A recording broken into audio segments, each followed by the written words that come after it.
I want to make this quick little video talking about how to invest in blockchain startups. Now, this is no different than investing in any company or startup that you invested in the past.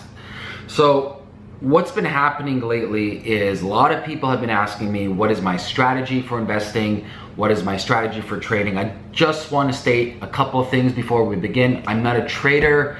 I don't trade cryptocurrency. I don't even hold many cryptocurrency, to tell you the truth. I probably hold less than, 6 or 7 roughly. I invest in it as a startup. I play the long game. I'm playing 5-year game, 10-year game.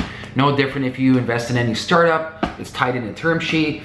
The chances of you actually getting your money back is probably 10%. So if you look at the model, 8 out of 10 startups usually fail. The 2 startups that actually do succeed for you make up your failure and also make up the profits for those failures. No different than how VCs invest, where VCs put, let's say, $1 million in 10 companies. They know for the fact that 8 or even 9 of those companies will fail, but however, that one company will make all their profits back to recoup the losses and then some, maybe times 20, times 30 returns.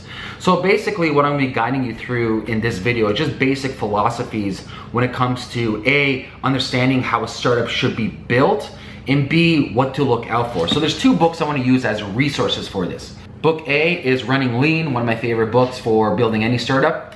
And book B is Traction, kind of very tactical, strategy-oriented book. So if we're looking at book A, Running Lean, on page, quickly over here, on page 50 is my favorite page. So for example, let's say you're looking at a blockchain company and you want to ask yourself key questions. And the questions obviously are, should I invest in this? Do I support this? I always turn to this page. You can actually find this on Google, just type in lean canvas model. So pretty much what I always look for is I look for the team. Who is the team? What is their history? Do they have chemistry together? I really analyze the human being. Remember, when you give money to people, you're not giving money to technology. You're not giving money to crypto. You're giving money to humans that are the curators and janitorial individuals that make this startup successful. So that's the first thing I look at. I really want to understand, who are these human beings? There's a great saying from Chris Sacca.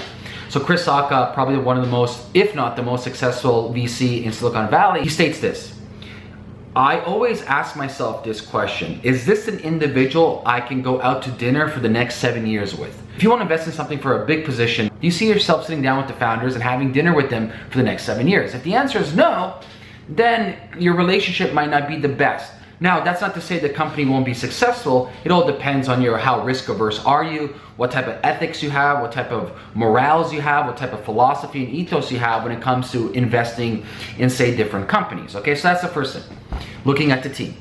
Second thing is, right away in the top quadrant over here on the lean canvas model, is the problem. What problem are they solving? For the most part, 99% of these blockchain companies I see today, I don't know, they're trying to solve this obscured problem. I'm not saying it's not a problem, but there's also timing in startups. And I think timing is probably the second most important thing after the team. So for example, there's a bunch of different startups that came out, e-commerce startups in the 1990s in Silicon Valley. The idea wasn't stupid, the team wasn't stupid. In fact, they're brilliant, the idea was brilliant, the timing is completely off because infrastructure wasn't there, e-commerce wasn't there, so it's way too early for its time. And I think majority of the blockchain quote-unquote startups today, they're way too early. But that's not to say the problem isn't important, it's just timing of the marketplace isn't there, okay? So next thing, once the problem is identified, so what is their solution? Instead of you trying to go through a white paper that's 50 pages long, if the company or the startup cannot explain to you in a 1-sentence pitch or elevator pitch how they solve that problem, you should run away.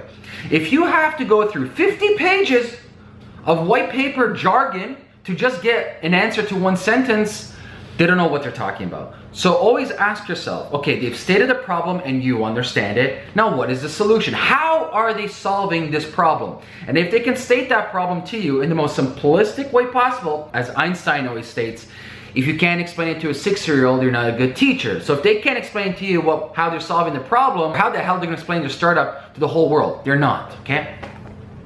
Next, unique value proposition. So they have the problem, they have the solution. What is so unique about them? What makes them special? Is it special technology? Is it geolocation? Is it IP of the team, intellectual capital? Or is it the network effect that they have? Like, what makes their business so unique? And you're gonna hear this all the time. Oh, my idea is special. No one has come up with this. Bullshit. Your idea has been there, done that before, but what do you have that's more unique than anybody else, okay?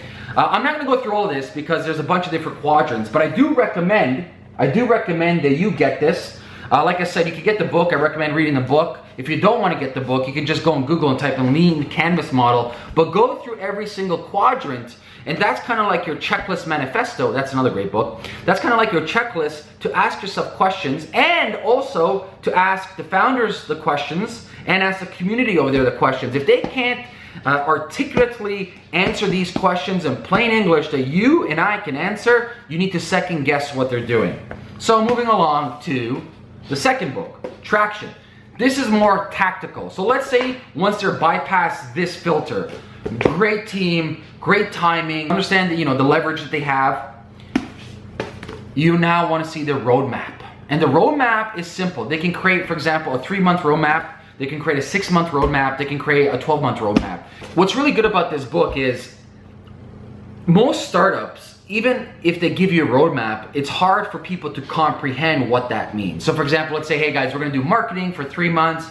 We're gonna be selling, the service or product, X, Y, and Z. This is what we're gonna do. These are affiliate partners. And to you, it may look like amazing. They have everything figured out. But that's just kind of jibble jabble. You really don't understand in detail what that actually means. And that's why if you read Traction, you'd understand what marketing strategy is, how to implement that marketing strategy, also the tactics behind it, and the lingo and the language. And it's really imperative to understand how a business is to grow. People can sell you all day long beautiful scripts, beautiful pitch decks, beautiful stories, and you get bought on it. It's just the coating on top of the cake. But then when you bite into the cake, you realize it's coal, or you realize it's garbage cake. So to really get ahead in this space, or anything, and this applies to if you want to do whatever, anything in life. This applies to anything in life, whether it's real estate, whether it's stocks, whether it's whatever. One of the reasons I don't really invest in stocks, I don't take time to study stocks. I'd rather do real estate because I take time to invest in that and learn about it.